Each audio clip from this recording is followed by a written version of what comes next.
જય જય શ્રી કૃષ્ણ. ઓમાનના સુલતાનની એક કથા બતાવી રહી છું. અંત સુધી સાંભળજો, સાંભળવા લાયક છે.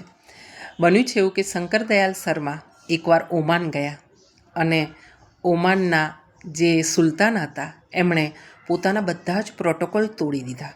બન્યું એવું કે જ્યારે એમનું હવાઈ જહાજ ઓમાન પહોંચ્યું ત્યારે સુલતાન પોતે હવાઈ જહાજમાં ઉપર ગયા અને એમને શંકરદયાલ શર્માને હાથ પકડીને નીચે સુધી લઈને આવ્યા સન્માનથી.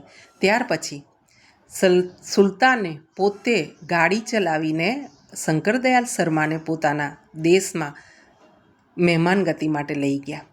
આગળ પ્રોટોકોલ એ તોડ્યા કે જ્યારે શાહી સન્માનમાં જમણવાર હતો ત્યારે જમવામાં બધી જ આઈટમો હતી તે બધી જ વેજીટેરિયન એટલે શાકાહારી બનાવવામાં આવી, કારણ કે શંકરદયાલ શર્મા પોતે શાકાહારી હતા અને એટલા માટે એમને માટે આ વ્યવસ્થા કરવામાં આવી હતી. બધાએ પૂછ્યું કે તમે આ કેમ આવી રીતે કરી રહ્યા છો, આટલા બધા પ્રોટોકોલ કેમ તોડી રહ્યા છો તમે આ એક વ્યક્તિ માટે? ત્યારે એમણે કીધું કે આ એક વ્યક્તિ નથી, જ્યારે હું પૂનામાં અભ્યાસ કરી રહ્યો હતો ત્યારે એ મારા પ્રોફેસર હતા, એટલે એ નાતે મારા ગુરુ છે.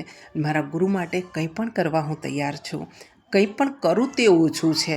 અને આમ ગુરુ ગોવિંદ દોનું ખડે કાકો લાગુ પાય, બલિહારી ગુરુ મહારાજ કી જીને ગોવિંદ દિયો બતલાય.